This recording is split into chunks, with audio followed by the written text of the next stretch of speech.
When the Open Series actually kind of started, before I think we even called it the Open Series, it was kind of the 5K or 10K series for Star City Games. He, along with Alex Bertoncini, Edgar Flores, Jerry Thompson, AJ Soccer, Chris Van Meter, and some others who I'm probably forgetting, were all kind of making the chase for level 8 when that was a player reward thing. You could achieve level 8, and then you get you get 4x of the new set that came out as a result of having that status. And he was one of the players who began actually traveling around for events. So we haven't seen him for a while, but he is back here in Dallas playing, and he's sitting at 5-1. Yeah, doing pretty well today. So the mono black aggro versus mono red aggro. These are two triple one-drop balls to the wall aggro decks. Kaider being able to go first by playing that Rakdos Cackler. He'll have the advantage here, but both these decks are pretty much just going to be smashing into each other is what I would think. This isn't the first time we've seen Kaider Sheen. We saw him a little bit earlier today. He's playing mono black aggro, a deck that we talked about a decent amount as the Cackler does come into the red zone here. It's definitely going to get a little bit better with the addition of Gnarled Scarhide from Journey and Nyx, but it's off to a nice start here. Cackler into Thrill Kill Assassin. That's going to be unleashed as well, so a little 2-3 Death Touch, and we can't ignore that Mutavault that's back there either. Well, as is the Guild of Rakdos. His creatures are only doing one thing, and that's attacking right now. So he has 2 on the board. We'll see what creatures Aaron has to respond with. He didn't have a 1-drop, though, which does not bode well for him in this matchup. His hand is very, very land heavy. He did just pick up a copy of Burning Tree Emissary, so that might be able to help out here. It's going to give him a free 2-2. But the thing about this kind of matchup, I have found, it's the person who stops attacking is the one that loses. Yeah, I mean, if you've ever played, well, Rakdos Mirrors Unlimited, it's, the creatures only do one thing, and that's attack. Yeah, it's all about the beatdowns. Gorehouse Chainwalker is going to come into play unleashed right now, along with those 2 copies of Burning Tree Emissary, so pass the turn back. That one won't be blocking, but I think chances are at least one of these Burning Tree Emissaries will be blocking. Yeah, well, as you know, on a mono-red aggro deck, if they didn't keep a 1-drop, you should expect at least 1 Burning Tree Emissary on turn 2. Aaron had 2 of them. So we'll see what Sheen does have for his 3rd turn. He starts with a Swamp. Yeah, he's got a Pain Seer right now, but more interestingly, he has a Mogus's Marauder in his hand. That card's going to be pretty important in this matchup with the Intimidate. I'm wondering how much damage he's going to try to milk that card for. Right now, he could swing for, well, actually, giving it to Cackler doesn't do anything. He could push 4 damage through very easily. Yeah. But if he can save it for later, he has the potential to do a lot more. Looks like Cackler is going to offer up a trade here with Burning Tree Emissary, and then Thrill Kill will come across.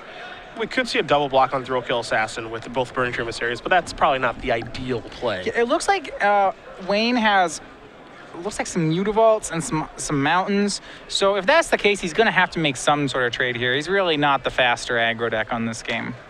Yeah, that's exactly what his hand is, 2 Mutavaults and 2 Mountains, and he's actually just going to take the 4 points of damage, thinking, okay, I need these resources to be able to get the job done here, so we'll see what Sheen can actually add to the board here in just a moment. It looks like there might be that Pain Seer that you did mention. Yeah, he's going to try to race, and that is an ambitious proposition, especially just with the Mutavaults. But yeah, he's going to go for it. We see... we think. Sheen deciding, I think, between Pain Seer and... It can't be between Pain Seer and... He's going to... Yeah, it's a Herald of Torment. Okay. Herald, huge here. It's, as a 3-3, it stops Aaron's attacks right in their tracks. Yeah, the only thing that can really come across here is the Chainwalker, and you can argue how appealing that play even is here is a Mutavault for Wayne on his 3rd turn to start things off. Yeah, Herald of Torment to me seems really important in this matchup when both decks are just full of 2x attackers, 2-power attackers. This 3-3 is just real big.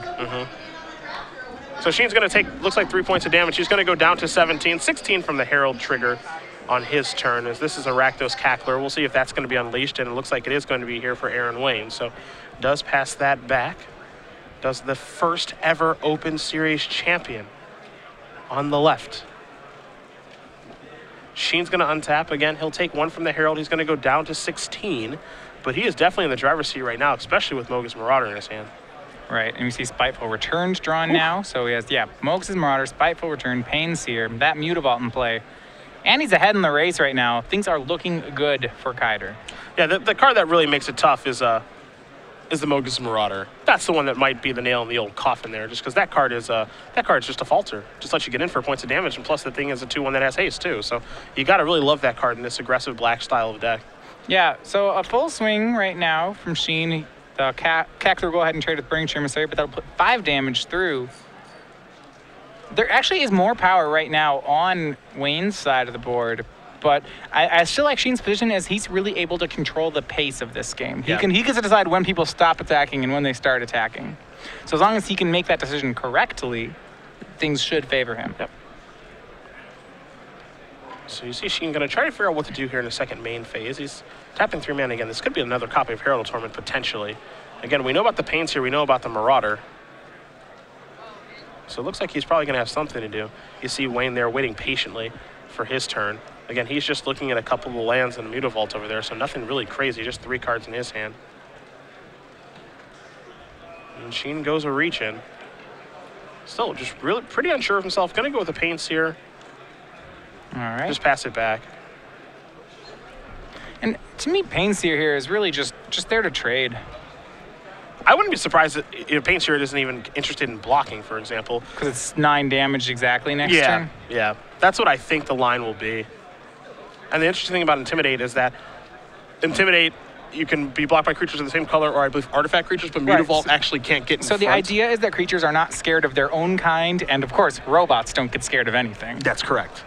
But colors things, yeah, you can scare them off. Yeah, which is a little bit strange, but that is the case here, as Wayne's going to fire up a Mutavault Well, they're not robots. They still have emotions, you see. Yeah, if you make a really big boogly face at them, they won't want to block you. Yeah, you tell me about the emotions of a Mutavault. Well, it's got a lot of different ones because it's so many different things at the same time. That's true. It's quite complicated. Is everybody coming in the red zone here? Wow, Well, I said if you don't, the first person to stop attacking loses. Yeah, I mean, the thing is that there's 9 power on Sheen's side of the board by itself, if you count that Mutavault. So I would assume Wayne has a blocker or has a removal spell or something. Yeah. So there's your attack. 3, 4, 5, 6, 7, 8, 9. Sheen at 16. If he takes all this damage, he would go down to 7. Looks like he's considering blocking right now, though. Yeah, that will take away his lethal attack. I almost feel like if I'm Sheen here, last turn, I don't swing the Herald, I just swing the Thrill Kill. Like I said, he gets to control the pace of this race. And because he has so many cards in hand, I feel like if he slows it down, it favors him. Yep. Looks like Sheen's going to take it all. He thought about blocking the Pains here. Now he's not going to. He's going to go down to 7. The follow-up play is going to be a Foundry Street Denizen.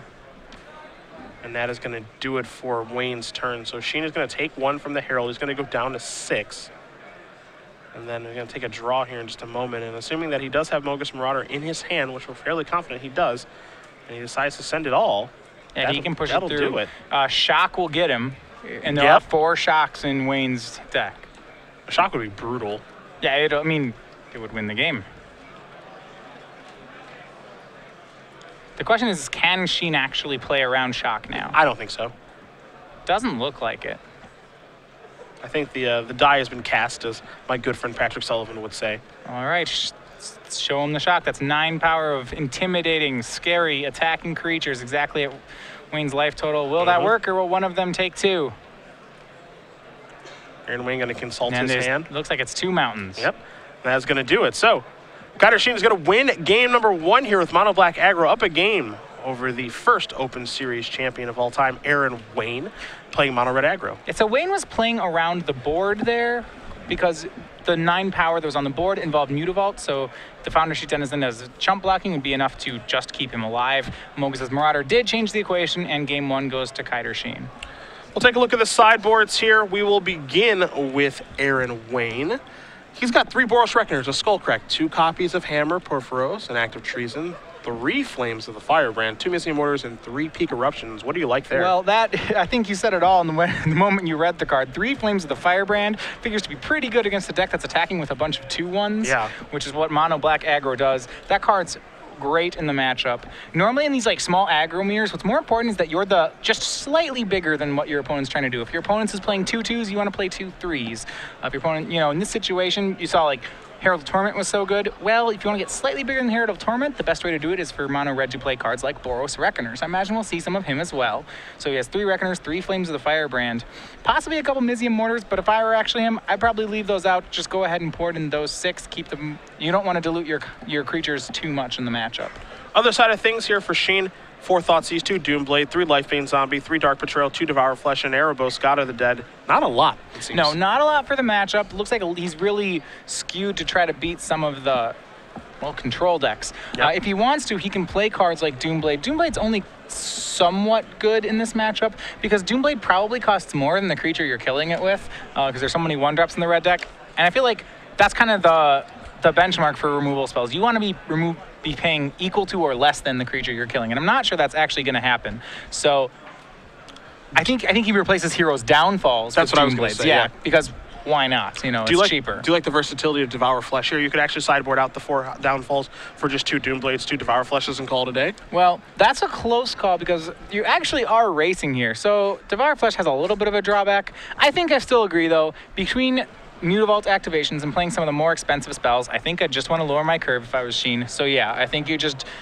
cheapen up your removal spells and basically stay with the main deck plan. Yeah, I mean, you know, the fact that you can actually target yourself with a Devour Flesh could actually be a game-winning play.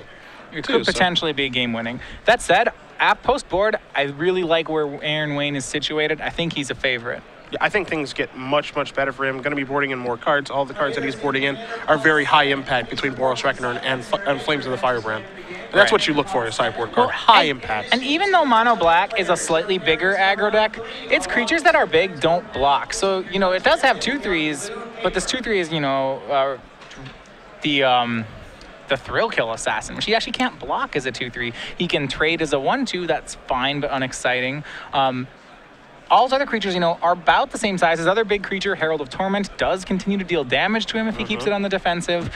I don't think either player is particularly positioned to be on the defensive. Yeah, no, this one's all about just attacking. It really reminds me a lot of the Zombies mirror from a little while ago of just, you know, that deck can't block. So you can't try to play a defensive role or anything of that nature. It's just keep attacking. Just pedal to the metal. Hopefully they die in an appropriate amount of time and you can finish them off. And I feel like that's exactly what's happening here, where the first person who is, you know, stops attacking is probably the person that's losing. I think you just have to keep going. Think about all these cards that they have, which are good at attacking but bad at blocking. You know, on Aaron Wayne's side of the board, he has Rakdos Cackler, Foundry Street Denizen, Firefist Striker. These are all Gorehouse Chainwalker even. These are like 16 creatures that are great attackers and mediocre blockers. And Sheen has just about the same number. He has Spiteful Returned, Rakdos Cackler, Thrill Kill Assassin.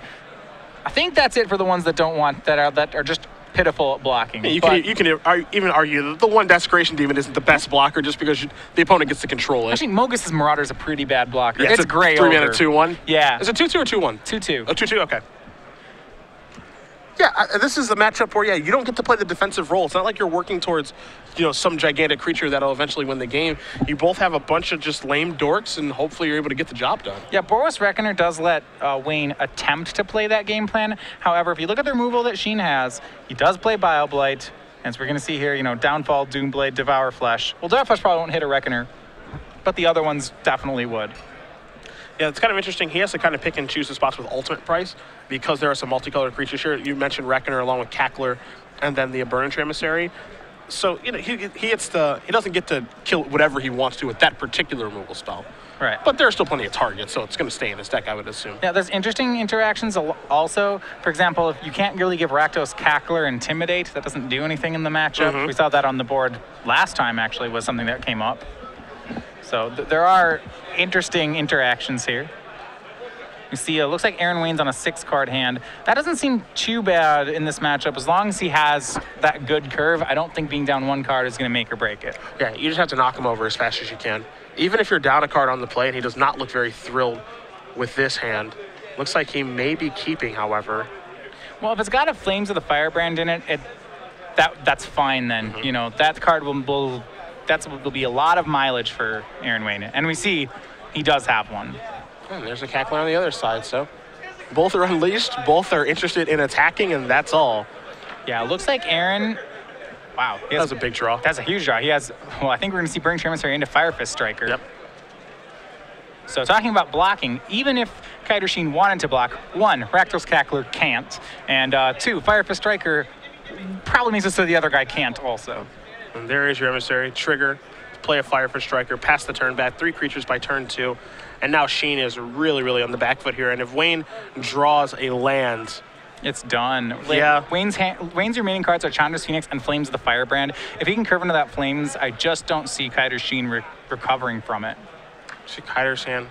Is that a Spiteful Return he's considering casting? Because, boy, Flames would be really good then. Yeah, Painseer and Spiteful Return are the 2 cards in Sheen's hand. I mean, I don't think it particularly matters which one you cast. I think if you're just playing to race, I think you play Spiteful Return. It does more damage. Yeah, I agree with you in that regard. Yeah, if you're just full-blown racing in this situation, because, like, whatever creature you play can't block anyway, right. You want to just play the one that's going to deal the most damage. Not to mention, Painseer might deal damage to you, and that's just something you don't want at all. And I don't think he hit land 3, so Sheen still gets to play. Firefish Striker's Battalion ability going to target the Painseer, so 6 damage is going to come across. Sheen going to go down to 12. We'll see if Wayne actually picked up something that he can cast, however, and it looks like he did. It's going to be a copy of Gorehouse Chainwalker. Unleash that past the turn back. All right, so no 3rd land. Kaider. The thing is that you can almost determine who's winning in terms of number of spells cast. So, like, it's not about cards in hand. It's somewhat about life totals. Right now, you could say, like, Aaron's up 4-2. You know, so Aaron missing that land drop hurts because it's possible Kaider could tie it up 4-4 on spells cast. But if he only has 1 spell here, then the advantage is still on Wayne's side. Throw Kill Assassin going to come in here. Probably just have to unleash this too, because again, that's not going to get the opportunity to block. It's not blocking anyway. Firefist Striker has enough to say about that. It might as well just be unleashed already. Actually, I'm wondering on Sheen's side, if your opponent misses that land drop, whether or not you want to leave back your Painseer. You know, because if your opponent's missed your land drop, like I said, think about the game in terms of number of spells. Right now, Aaron Wayne's winning 4-3. Given enough time, Kaider Sheen should be able to pull ahead in that race because he has more lands. You know, his opponent's stuck on lands. Like, Aaron will probably only play 1 spell a turn. And once Sheen gets up to 4 lands, he'll probably play 2. So I think Sheen would want to put on the brakes here. At least try. Yeah, well, if you build up 2 creatures, then if Aaron Wayne wants to attack with Firefist Striker, he's going to lose it. As we see, the 3rd land on Aaron's side of the board is going to be brutal. Yeah, I believe that should be lethal, right? Because Throw-Kill Assassin doesn't get to block. He only has 1 black mana available, which doesn't represent anything. So you're going to attack for 3, 4, 5, 6, 7, 8, 9, plus 3 from Flames. The face. Yeah. So he's just dead. Yeah, we'll see if Wayne realizes that, because I wouldn't be surprised if he just plays Enchantress Phoenix in this situation either. Like, he's casting one of his 3 mana spells. One of his lethal, one of them puts him down to 1. He's going to take his time here. I wouldn't be surprised if he comes to the appropriate play. And you that's can put your opponent happen. down to 1 with a Painseer about to untap. Yeah, there's like that too. It's everybody comes in. Thrill Kill really can't block. Yeah, for so many reasons. So many reasons can't block. Yeah, and now he's taking a look at the flames of the Firebrand. Well, don't you. You. Yep. Well, and I almost wonder if you're Wayne, if you just don't want to show that card. Yeah, there's definitely, I think, a little bit of merit to that. To just holding back on it. You play the Phoenix, put him down to 1, and then there's a chance that either A, Painseer kills him, or 2, you're just going to win the next turn anyway, because Sheen can't deal enough damage the following turn. I don't think the odds of Sheen 14ing you next turn, I think, are 0. I actually think it's impossible. Yeah, I think it's impossible. So in that situation, I think you want to wait. You want to not show him Flames. Because Flames is actually the kind of card that now that Kaider Sheen knows about it, he actually can play around it. Yeah, he can deploy his threats in a certain way now. Right. You know, like it's like he was deciding between Spiteful Return and Painseer that turn. Certainly now in the same situation, I have to think he'll pick Painseer. Yep. I agree with you 100%. If he's going to lead off with Tormented Hero or a different 1-drop, he'll lead off with a different 1-drop, presumably, as well. Yeah, so you have to avoid that 1+2, that 1 and 2 situation. Because if you get 2 for 1 by Flames, I feel like you're going to lose almost immediately. Yeah, I mean, look how fast these games are going. If you on the first 3 turns, each player commits 2 or 3 creatures, and on turn 3, Aaron kills 2 of Kaider's, that's all right. Yeah. The board is now decisively in his favor. You see Wayne's going to go back to his sideboard and take a look. Sheen is already shuffling up. He's ready and happy with this configuration here for game number 3 between these 2 players. And if you guys are just joining us at home, we do appreciate it. Cedric Phillips, Matthias Hunt, StarCityGames.com Open Series here in Dallas, Fort Worth, Texas. At SCG Live, hashtag SCGDAL for your tweets. I know some people, they chimed in talking about infinite combos for Sage of Hours. This was exciting. Okay, so what we miss is Vorel of the Hallclade apparently is also something you can do with it if you want to get really cute. That is the legendary Simic card from Dragon's Maze that doubles number of 1/1 counters when they're placed on something. Yep. Well, that's pretty exciting, I would think. Or it taps to do it, I believe. I believe it taps to do it. We can bring Vorel just to make sure. Vorel taps to do it. So if you can double the number of counters on the Sage, then you could take quite a few turns. Yeah, that's the issue, right? Where that's why they were saying you need to remove all the counters, because otherwise that is a combo. Yeah, if you're able to leave some on there. That's going to be the big issue. There you do see Varel. For each counter on target artifact, creature, or land, put another of those counters on that permanent. I mean, you get 5 on it, and then you double it to 10, remove 5, double it to 10, remove 5. Sure. It'd be really fun. That seems like it would be really hard to lose. Yeah, you'd win. A lot of people pointing that out. And some people saying, what if you mix it with Arcbound Ravager, which is kind of cute, but you can only modular onto other robots. The idea is that it's kind of like, Terminator sort of things, where like like those sci-fi robot movies where they break apart the robot and then the pieces like reassemble onto a different robot. It's kind of like that. That's what modular is. You're not grafting them onto something. It's another robot's picking them up and attaching them to himself. I like the flavor. I do. Some people mentioning a Johnny plus doubling season. That's doubling season combos with approximately 100 things. Yeah, yeah, it really does. Maybe one day doubling season will be a powerhouse in competitive Magic. It's definitely a sweet card. One of the most fun cards ever printed. I like the combo of Jace Architect of Thought plus doubling season, where you alt Jace to get Jace and something from their deck, and then you immediately alt that Jace to get another card from their deck and another one Jace, and then you alt him again. Because he comes into play. Wow. Yeah, it comes into play with 8 things on it. Yeah, you just keep you alt all 4 Jaces out of your own deck and you just like take 3 of their spells. That's the most adorable thing I've ever heard. I know, it's cool, right? Jace plus doubling season. Yeah, that is. Dude, if you're gonna play combo, you have to know about the good ones and the bad ones. That is totes adorbs, bro. I must tell you, that is totes adorbs. That is something I'm never gonna do, but I must give it to you. You know all of the combos. Just go to any message board where people post combos and just read all of them, and you'll be like, wow, I never knew there were so many combos in Magic. A lot of these are full of like unplayable cards. I mean, there's approximately like 10,000 combos involved Intruder Alarm, for example. Yeah. Like that card pretty much combos with everything. Just the world's most confusing card. Oh, I mean, it's just all it does is combos with things. Yeah. No interest in that card actually playing some fair Magic. Now we just see a Swamp on turn 1. So will Wayne be able to steal the initiative back? And as we mentioned, if he doesn't have a 1-drop, that means he's got 2 things to do on turn 2, most likely. Yeah. Sheen can't do that, however. He's not playing Bring Chair Emissary. So if we do the spell count game on Sheen's side of the board, if you don't have a 1-drop on his side, then he's going to go 0 spells to 1 spell to 2 spells to 3 spells. Yep. That's awfully slow. Wayne will probably be faster than that. So right now, 1 spell for Sheen, and we'll see how many for Wayne. It's 1. I like the thought process behind the spell count game. I actually think that's really smart to figure out who's going to win. I mean, everything trades, right? So it's whoever has more stuff is probably winning, because if you ever, everything's the same. Yeah, that just makes the most sense. Everything's a 2/2, more or less. Here's a hero's downfall, taking the Brain Chair Emissary, and that's another super trade. efficient. Yeah. It's another card traded with another card. Surprise. And here comes the Pain Seer, and while getting a 2 points of damage is really good, I can actually make the argument the chance to draw a card is really good too, but our card's actually worth life in this particular matchup. If you have enough removal that people start running out of cards, or if you're way into trading, well, then eventually the cards in your hand don't matter. But we're not at that point yet. Okay. Extra cards gives you some flexibility over which cards to play. So maybe it increases your odds of casting 2 spells in a turn, or maybe it lets you cast a card that's really good in a situation. But the damage may not even be worth it. Well, let's see what Wayne wants to do on this turn. It's pretty easy to just say attack here with the Chainwalker. Yeah, don't know what the follow-up's He's got Mizium Mortars, a Fire Fist Striker, Lightning Strike. Has no interest in letting Pain Seer draw cards, so now we're going to see players actually use removal to take care of creatures. Yep, so like I said, kind of, another card that traded for another card. Yep. So everything's trading right now. Wayne has cast 3, Sheen has cast 2. And that's the reason that Sheen's the one taking damage. Well, looks like we have another Pain Seer here, potentially. Yeah, he has another Pain Seer, another Hero's Downfall, and then 1 remaining card in his hand. And you can kind of see the problem with Hero's Downfall in this matchup, but as we kind of mentioned during sideboarding, 3 mana to take care of almost any creature of Wayne's is just super inefficient. It costs more than what Wayne's paying for the creature. Yep. And Wayne has some virtual threats here. Mutavaults are pretty sweet in this matchup. There's a Goblin Shortcutter, so Pain Seer, you're not allowed to block. You're going to fire from Mutavault too, maybe? Ooh, we're going to play something. It's a Firefish Striker. Well, he's not getting in there this turn. But I like that what Wayne is doing, instead of getting 2 damage, if you think about this in terms of spell count, this is exactly what Wayne is supposed to be doing. Yep. That's 5 spells now. I will play more things than you. Like, guy. What is this 5 mana? It is the Bestowing Herald of Torment. So normally this would be if you want to be a defensive player, this would be a great play. I actually think that Bestowing Herald of Torment here is worse than just casting it on 3 mana.